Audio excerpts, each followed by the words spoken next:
Friend, ये वाला video बहुत ही ज़्यादा इंटरेस्टिंग है। फ्रेंड फंक्शन आखिर ये होता क्या है, एकदम क्रिस्टल क्लियर करूंगा मैं आपका। देखिए, एक फ्रेंड फंक्शन ही एक ऐसा है जो प्रोटेक्टेड और प्राइवेट को एक्सेस कर सकता है। लेकिन कैसे, अभी हम प्रोग्राम के जरिए भी आएंगे। तो क्वेश्चन में पूछा है what is the friend function, compare friend function with a member function, write a program to add instance. Instance का मतलब यहाँ पे हो गया write to add two instance, मतलब दो object of distance class. Instance मतलब object having data member kilometer and meters में। तो थोड़ा सा कॉम्प्लेक्स है लेकिन मजा बहुत आएगा फ्रेंड, सही बताता हूँ। Makes your of friend functions for the same the class should make parameterized construction. अगर फ्रेंड आपने इससे पहले वाला वीडियो नहीं देखा है तो मैं आपको हम्बल रिक्वेस्ट करता हूँ कि आप जरूर देखिए, तभी आपको क्लियर होगा कि पैरामीटराइज्ड कंस्ट्रक्टर क्या है और अपना डिफॉल्ट कंस्ट्रक्टर क्या होता है। For creating initialize the data member. अब देखिए, फ्रेंड फंक्शन में हमें यहाँ पे जिस तरह बताया रखा है कि class but has access to private and protected member of the class is declaring the friend keyword. तो फ्रेंड जो है ये एक कीवर्ड है। अगर मान लो आपने फ्रेंड दे दिया तो दैट मीन्स आपने उसे परमिशन दे दी कि वो आपके आउटसाइड द क्लास को एक्सेस कर सकता है। चाहे आपने क्लास को प्राइवेट बनाया हो चाहे प्रोडक्ट बनाया हो, पब्लिक बनाया हो तब तो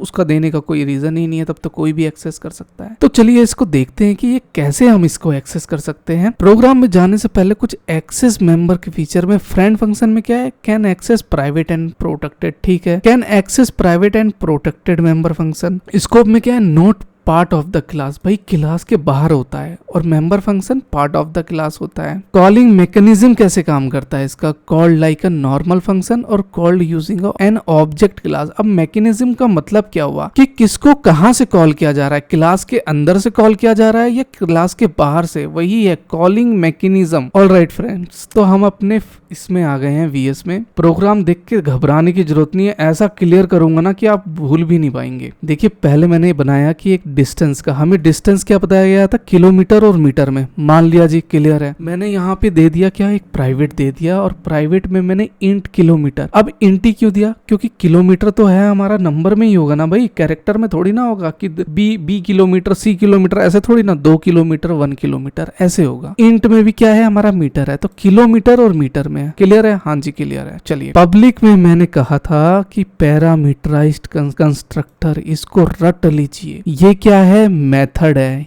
ये दो ब्रैकेट क्या है, ये दो ब्रैकेट जो है अपने पैरेंथेसिस है। इसके अंदर क्या लिखा, आपने अपना बिहेवियर दिया, मतलब कंस्ट्रक्ट किया। यहाँ पे फिर कॉलम देके क्या करा, आपने इसके चीजों को डिफाइन करके बताया कैसे, और लास्ट में ये सिंटैक्स है करली ब्रेसेस का। तो पैरामीटराइज्ड कंस्ट्रक्शन में एक डिस्टेंस नाम का मैंने मेथड लिया। अगर ये डिफॉल्ट रहता तो डिफॉल्ट में यहाँ पे अननोन आता और 0 आ जाता, यहाँ पे ये डिफॉल्ट का कंस्ट्रक्टर होता। लेकिन हमने इस पैरामीटर के अंदर हमने कुछ लिखा है तो वो पैरामीटराइज्ड कंस्ट्रक्टर है। अगर नहीं लिखते तो वो डिफॉल्ट रहता। क्लियर है, चलिए जी। इसीलिए मैं रिक्वेस्ट कर रहा था कि पीछे वाला, इससे जस्ट पीछे वाली जो वीडियो है 3rd नंबर, उसको देख लीजिएगा तो आपको क्लियर हो जाएगा। देखिए, डिस्टेंस पे हमने कहा कि इंट किलोमीटर में मैंने इसको शॉर्ट फॉर्म लिख दिया जी, km है, मान लिया कि m है। इंट को मैंने m दे दिया, मतलब एक क्या करा, मैंने m दे दिया पैरामीटर में, मान लिया जी। तो मैं कहूंगा कि किलोमीटर जो है वो km है, ठीक है जी। और कोमा देके मीटर को कहूंगा जी, m को मीटर्स को कहूंगा वो m है, ये भी मान लिया जी। और यहाँ पे ये दे दिया, ठीक है। अब आता है friend function to add two distance object. अब टू डिस्टेंस ऑब्जेक्ट क्या आएंगे, देखिए सबसे पहले मेरे को 2 ऑब्जेक्ट ऐसे बनाने पड़ेंगे जिससे मैं किलोमीटर और मीटर को कॉल करके दूंगा। तो वो 2 ऑब्जेक्ट मेरे क्या हैं, D1 एंड D2। क्लियर है। यहाँ पे मैंने फ्रेंड एक डिस्टेंस दिया, डिस्टेंस क्या, मैंने क्लास का नाम दिया। अब मैं मेथड दूंगा ऐड डिस्टेंस पे। फिर मैंने कॉन्स्ट ही क्यों लिखा अपना पैरामीटर के अंदर में, कॉन्स्ट इसलिए लिखा क्योंकि वैल्यू चेंज नहीं होती, उसको बना के रखता है। मतलब डिस्टेंस एंड परसेंटेज D1 दिया मैंने और कॉन्स्ट डिस्टेंस में D2 दिया, मतलब D1 D2 इस तरह करके समझिए, ठीक है। अभी आ जाएगा क्लियर जैसे जैसे हम नीचे आएंगे। अब इसके नीचे आ जाओ तो फंक्शन को डिस्प्ले कराना है, हाँ ठीक है कराना है सर। तो वॉइड एक मेथड मैंने क्या दिया, डिस्प्ले का, आप कुछ भी लिख सकते हैं, तो डिस्प्ले का दिया और कॉन्स्ट कर दिया मैंने कि वही चीज D1 और D2 का होना चाहिए। कोई भी आउटपुट लेते हैं तो सी आउट देके यहाँ पे मैंने इंसर्शन दिया और डिस्टेंस पे मैंने बोला किलोमीटर और मीटर हो जाना चाहिए। तो कैसे होगा, तो पहले डिस्टेंस लिख के आएगा और फिर यहाँ पे कॉलन देगा और यहाँ पे किलोमीटर जितना रहेगा वो लिख के आएगा। उसी तरह केएम में एंड मीटर लिख के आएगा। चलिए जी ठीक है। ये अपना सिंटैक्स करने के बाद लास्ट में मैंने सेमीकोलन लगा के अपने क्लास को टर्मिनेट कर दिया। ये क्लियर है? C++ में हम ऐसे टर्मिनेट करते हैं। हाँ जी, बहुत बढ़िया है। अब आ जाइए असली खेल पे, जहाँ पे रोल होता है फ्रेंड फंक्शन डेफिनेशन का। तो यहाँ पे मैंने डिस्टेंस मतलब एक क्लास का नाम दिया और ऑब्जेक्ट में यहाँ पे मैं ऐड डिस्टेंस दिया। ठीक है जी, दे दिया। इसी चीज को उठा के कॉपी पेस्ट कर दो यहाँ पे, ये वाली सारी चीज को उठा के यहाँ पे कर दिया। हाँ जी, कर दिया। डिस्टेंस 1 का मतलब फ्रेंड की डेफिनेशन ये है। अब करली ब्रेसेस में यहाँ आपका मेरे को कंसंट्रेट चाहिए थोड़ा सा ज्यादा। मैंने बोला कि इंट जो है टोटल मीटर है, इंट टोटल मीटर है। ठीक है जी, इंट टोटल मीटर है, कोई कीवर्ड नहीं है, मैंने नाम दिया टोटल। वो बराबर है d1 डॉट मीटर्स के और प्लस d2 डॉट मीटर्स के। तो ये क्या कर दिया, देखिए मैं बताता हूँ। देखिए टोटल मीटर एक नाम दिया कि इंट टोटल मीटर है, लेकिन ये टोटल मीटर बराबर कैसे होगा? अगर मान लो कोई चीज होती है तो ये इसके बराबर हो जाएगा। ये वैल्यू अगर मान लो कोई चीज अगर आपस में जुड़ जाएगी तो वो टोटल मीटर के बराबर में हो जाएगा। मैं कहीं ना कहीं असाइनमेंट ऑपरेटर से ये कहना चाहता हूँ। हाँ जी, कहना चाहते हैं, ठीक है। तो D1 मैंने रेफरेंस दिया था तो मीटर मेरा है और T2 भी मेरा मीटर ही है। क्लियर है? यहाँ पे नहीं हुआ तो अभी हो जाएगा क्लियर, डोंट वरी। फिर इंट टोटल किलोमीटर मतलब हमारा पहले क्या था, 1 मीटर है और 1 किलोमीटर है। आप आगे पीछे लिख सकते हैं, इसमें कोई वो नहीं है। अब मैंने टोटल किलोमीटर में D1 में 1 किलोमीटर दिया प्लस D2 में किलोमीटर दिया। तो यहाँ पे थोड़ा सा कॉम्प्लेक्स हो सकता है आपके लिए कि इसको हैंडल कैसे करेंगे। ये देखिए, मैंने कहा इफ अगर टोटल मीटर ग्रेटर देन यहाँ पे 1000 है तो total meter plus assignment operator का डिवाइडेड बाय 1000 हो जाओ। और टोटल मीटर्स में अपना मॉडुलस, ये मॉडुलस का साइन है 1000। अब सर ये तो कुछ नहीं आया, ये तो ऊपर से गया। अब मैं आपको समझाता हूँ एकदम डिटेल में। देखिए, अगर मान लो सपोज दैट अगर मेरी मीटर की वैल्यू 1000 से ज्यादा चली गई, फॉर एग्जाम्पल 1000 से ज्यादा चली गई, तो वो कितना चला जाएगा अपना टोटल मीटर्स में, क्या चला जाएगा? मान लो अगर मान लो 1700 है तो 1700 को अगर मैं 1000 से डिवाइड करूंगा, 1000 से डिवाइड करूंगा तो 1 पॉइंट मतलब कुछ समथिंग आएगा, एक बार में ही जा रहा है यहाँ पे। तो रिमाइंडर क्या हो गया? यही मॉडुलस आपका रिमाइंडर बताता है। तो रिमाइंडर आपका क्या रहेगा? 0.7 मतलब 700 मीटर रहेगा। अब सर ऐसे तो कुछ क्लियर हुआ नहीं, तो यहाँ पे ध्यान से देखिए। D1 की वैल्यू किसी ने 5 किलोमीटर एंड 800 मीटर डाली और D2 की 3 किलोमीटर और 900 मीटर डाली। तो कैलकुलेट जो मेरा सिस्टम काम करेगा, मैं वो चीज आपको समझाने की कोशिश कर रहा हूँ कि D1 मीटर और D2 मीटर मतलब मीटर और मीटर। 8 9 17 1700। हाँ सर, मान लिया 1700 हो गया। तो ये क्या 1000 से ज्यादा एक्सीड कर रहा है? हाँ बिल्कुल कर रहा है। ट्रू हो गई। ठीक है जी, ट्रू हो गई, मान लिया सर। ठीक है कि मीटर जो है मेरा यहाँ पे एक्सीड कर गया है इससे। तो मैंने क्या कहा था कि टोटल किलोमीटर में प्लस में यहाँ पे 1000 से डिवाइड कर दो। हाँ ठीक है सर, लो सर कर दिया। तो टोटल किलोमीटर यहाँ पे अगर देखेंगे तो 5 3 8 ये हो गया। ये अगर मान लो इसको भूल जाइए, आप कहेंगे ये कहां से आ गया, मैं तो इसकी बात कर रहा था, इसको भूल जाइए। तो यहाँ पे टोटल मीटर्स कितना है? 1700। 1700 मॉडुलस 1000 करेंगे तो ये कितना अपना 1 आएगा। लेकिन कैसे आएगा? क्योंकि ये 1 बार में ही जा रहा है, इसीलिए मॉडुलस हमेशा 1.7 दिया तो 1 में गया। तो 8 जो 5 3 8 और 1 ये जो मॉडुलस का बना, तो ये टोटल 9 किलोमीटर हो गया। अब और देखिए कैलकुलेटर, रिमेनिंग मीटर जो बच गया है मीटर, टोटल मीटर्स जो है अपने मॉडुलस में यहाँ पे बच गया, तो कितना बच गया? 7। तो 7 क्या है? 700 मीटर। भाई किलोमीटर को अगर मीटर में करेंगे, अगर 1.7 है तो मैं इसको कितना लिखूंगा? 1700 मीटर लिखूंगा ना। तो इसका मतलब 1 किलोमीटर बाय 700 मीटर हो गया ये। तो ये 700 मीटर आ गया मेरा। तो टोटल डिस्टेंस इज 9 किलोमीटर और 700 मीटर आएगा। तो लास्ट में मैंने यहाँ पे रिटर्न डिस्टेंस यहाँ पे टोटल किलोमीटर और मीटर्स कर दिया। इतना रिटर्न हो जाना चाहिए। ये वाला अगर पॉइंट आपको समझ नहीं आया तो अभी मैंने पहले जो समझाया उसको 2-3 बार देखिए आपको बिल्कुल क्लियर हो जाएगा। मेन मेथड में बोला क्या कि मैंने D1 की 5 दी और इसकी 3 दी है। अब मैं इसे चेंज नहीं करूंगा वैल्यू को, नहीं तो समझ में नहीं आएगा आपको। अब डिस्टेंस में रिजल्ट में मैंने क्या कहा था? D1 और D2। ऑब्जेक्ट क्या बनाया था मैंने? D1 और D2 का बनाया था। तो मेरे से प्रोग्राम में क्वेश्चन में क्या बोला था? Write a program to add two instance of distance, मतलब two instance of distance, two instance मतलब ये है D1 D2 का इंस्टेंट क्या है किलोमीटर और मीटर में, तो सी आउट डिस्टेंस दे दिया और D1 में मैंने यहाँ पे इसको भैया डिस्प्ले कराने के लिए बोल दिया, तो डिस्टेंस में क्या है किलोमीटर है, तो ठीक है जी। D2 से मैंने इसको कॉल किया और मीटर्स को कॉल किया यहाँ पे, तो सम ऑफ डिस्टेंस। अब मेरा यहाँ पे मैं राइट क्लिक करके रन, अब ये वाला तो आपको क्लियर हो गया होगा फ्रेंड, इतना आप डीपली देखते हुए आ रहे हैं प्लेलिस्ट तो आप देखेंगे कि यहाँ पे डिस्टेंस 1 में 5 किलोमीटर और 100 मीटर आ गया, 2 में क्या है 5 किलोमीटर 100 है, 3 में ये आ गया, तो सम ऑफ डिस्टेंस आ गया 9 किलोमीटर एंड 7। लेकिन ये 2 बार कैसे प्रिंट हुआ?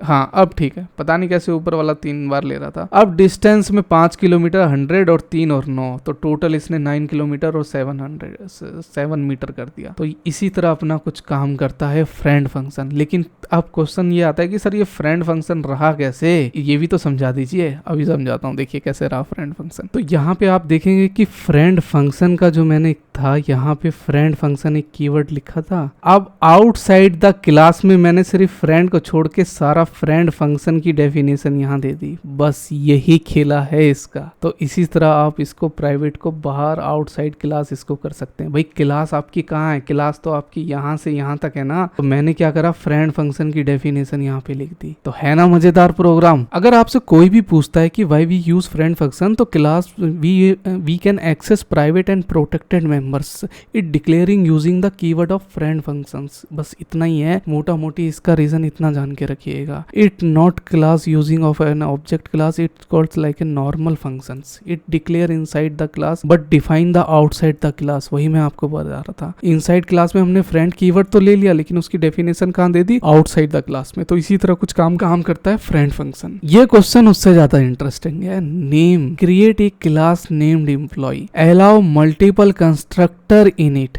create method generate salary report of each employee in the program C++ display details of 5 employees की हमें डिटेल्स बतानी है। तो देखिए सबसे पहले जो आ जाता है क्लास, हाँ जी पता है, क्लियर है, नहीं पता तो नहीं आएगा। नेम्ड एम्प्लॉय का देना है। मल्टीपल कंस्ट्रक्टर, सबसे इंपॉर्टेंट यही है। तो सर हमें तो कंस्ट्रक्टर आ गया, पहले की वीडियो में चीख के बता रहा था कि डिफॉल्ट पढ़ लेना। डिफॉल्ट कंस्ट्रक्टर क्या होता है, पैरामीटराइज्ड कंस्ट्रक्टर क्या होता है, उसके बाद ही आप ये कर सकेंगे। Create method to generate salary report कर देते हैं, कोई दिक्कत नहीं है। अब ये वाली तो थ्योरी है कि भाई कंस्ट्रक्ट करना है, एक सैलरी रिपोर्ट बनाना है। अब चलते प्रोग्राम पर फटाफट। ऑलराइट गाइस, तो ये हमारा पूरा प्रोग्राम है, कुछ घबराने की जरूरत नहीं है, एकदम हलवा है, बस ये लगा लो, ऐसा समझाऊंगा। हलवा कैसे, अभी देखिए कोई भी आप कंस्ट्रक्ट कर रहे हैं, मतलब ठीक है ना। तो मैंने एक क्लास बना दिया, आप स्ट्रक्ट के थ्रू भी कर सकते हैं, स्ट्रक्चर के थ्रू भी बना सकते हैं, लेकिन मैंने क्लास के थ्रू बनाया, तो पूछा क्लास के थ्रू है तो उसी की तरह। ये सारी चीजें क्लियर है। क्लास में मैंने एक एम्प्लॉय दे दिया प्राइवेट में, तो मैंने नाम हमारा स्ट्रिंग आ जाएगा, ठीक है। इंट मैंने एम्प्लॉय की एक आईडी दे दी और डबल सैलरी। डबल क्यों यूज किया? क्योंकि डबल जो है लार्ज अमाउंट में फ्लोटिंग पॉइंट नंबर यूज करता है। इंटीजर फ्लोटिंग पॉइंट मतलब पॉइंट के बाद फ्लोट नंबर होता है। क्लियर है सर? ठीक है। अब मैं हर एक वीडियो में जो बता रहा हूँ, डिफॉल्ट कंस्ट्रक्टर इसी तरह होता है। एम्प्लॉय और ये पैरेंथेसिस कर दिया यहाँ पे और नेम दे दिया, अननोन है। एम्प्लॉय आईडी 0, सैलरी 00 यहाँ पे दे दिया।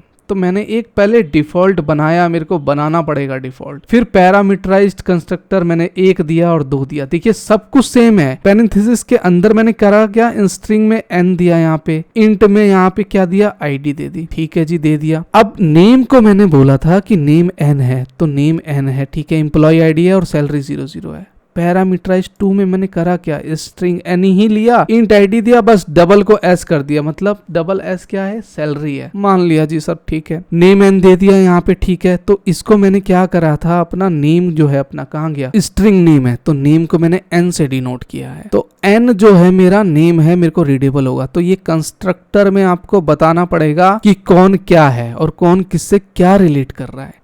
क्लियर है? फिर मेथड में मैंने वॉइड सेट सैलरी दे दी, ये मेरा मेथड है। तो यहाँ पे मैंने करा क्या कि इसको एक डबल एस दे दिया। डबल एस क्यों दिया अपना पैरामीटर में, कि सैलरी जो है वो एस के बराबर है, मतलब जो सैलरी आ जाएगी वो एस आ जाएगा, और एस किसको करेगा, इस अपना इसको करेगा, एस जो है अपना एस जो करेगा स्ट्रिंग को रीड, इसकी सैलरी को रीड करेगा। लेकिन यहाँ पे डबल जो है वो एस है तो डबल एस पे चला जाएगा, और डबल क्या है, सैलरी है। तो इसी तरह कुछ इस तरह इनहेरिट होता है एक दूसरे से, मतलब लिंक्ड अप होता है। चलिए जी, अब method to generate salary report भी तो बोला था, कोई दिक्कत नहीं है, बस वॉइड जनरेट सैलरी रिपोर्ट लिख दीजिएगा। आपको ये कुछ मेथड होते हैं जो आपको याद करने पड़ेंगे फ्रेंड। इसमें कॉन्स्ट दिया जो सारी आपकी जो वैल्यू है उसे बना के रखेगा, नहीं यूज करेंगे तो प्रोग्राम जो है वो अंडरस्टैंड आपको देगा रिजल्ट। अब आउटपुट देना है तो एम्प्लॉय का पहले नेम आना चाहिए, आईडी आना चाहिए, और सैलरी रिपोर्ट रुपीस में आना चाहिए। तो नेम में क्या है, नेम है, एम्प्लॉय में क्या है, एम्प्लॉय आईडी है, और फिर क्या है, सैलरी है।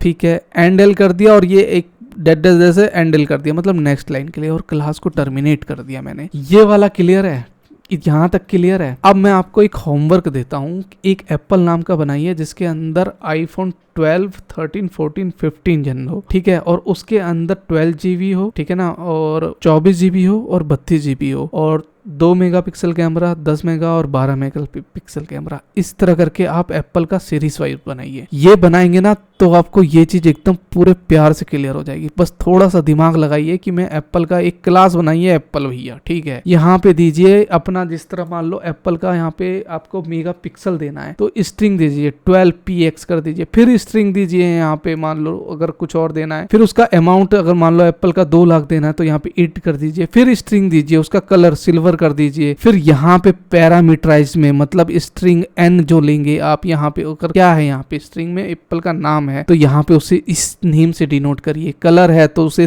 कलर लिखिए, यहाँ पे सी करिए और उसे कलर दीजिए, यहाँ पे मतलब सी कर दीजिएगा। इसी तरह आपको चीजें आ जाएंगी। और यहाँ पे मैं जो डिस्प्ले कराऊंगा उन सब का नाम दूंगा, मतलब एप्पल का यहाँ पे 12 मेगापिक्सल कैमरा है, उसका ये इतना अमाउंट है और वो सिल्वर कलर का है। देखिए कितना मजा आएगा करने में, करके देखिएगा आप, ठीक है। नेक्स्ट बढ़ते हैं, क्रिएट 5 एम्प्लॉय का ऑब्जेक्ट यूजिंग डिफरेंट। बस कुछ नहीं करना है आपको, इसमें थोड़ा सा है कि एम्प्लॉय मतलब जो ऑब्जेक्ट मैंने बनाया है, ऊपर जो ये वाला मैंने क्लास बनाया, बस इसी का ऑब्जेक्ट बना दूंगा। एम्प्लॉय का मैं EPM रख दूंगा, एक ऑब्जेक्ट बन गया। फिर एम्प्लॉय दूसरा बनाऊंगा, फिर इसका दूसरा ऑब्जेक्ट बना दूंगा, ठीक है जी, बना दिया। पैरामीटर यही जो पैरेंथेसिस है इसी के अंदर AVN01 और ये ऑब्जेक्ट के अंदर मैं दे दूंगा ये चीज वैल्यू, इसी तरह, ठीक है जी, दे दिया आपने। और EMP.salary जो लिखूंगा, मतलब इसकी जो सैलरी लिखूंगा मैंने यहाँ लिख दिया इतना, ठीक है जी। आप यहाँ पे भी लिख सकते हैं, कोई दिक्कत नहीं है। उसी तरह मैंने 3 का करा, 4 का करा और 4 की सैलरी यहाँ दे दी समझाने के लिए। एम्प्लॉय 5 में मैंने यहाँ पे इसके अंदर भी दे सकते हैं, नहीं तो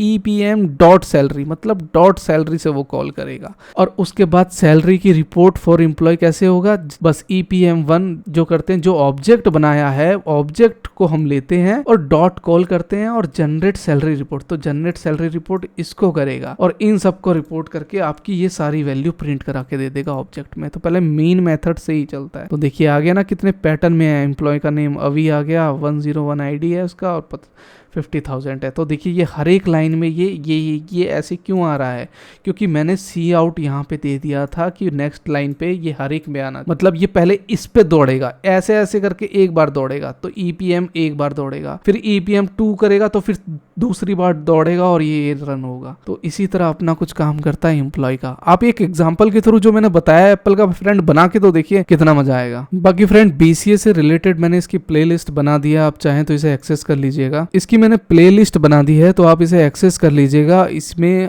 नेक्स्ट बाय नेक्स्ट अपडेट होते रहेंगे। बाकी BCA से रिलेटेड कोई भी आपको क्वेरी हो तो मेरे को आप कमेंट करिएगा, मैं डेफिनेटली उसका रिप्लाई करूंगा। मैं जो है आपको नेक्स्ट सेमेस्टर की भी वीडियो मिलते रहेंगे। तो मिलते हैं एक ऐसी इंटरेस्टिंग वीडियो के साथ में, तब तक के लिए बाय बाय। अच्छा लगा तो प्लीज लाइक जरूर करिएगा।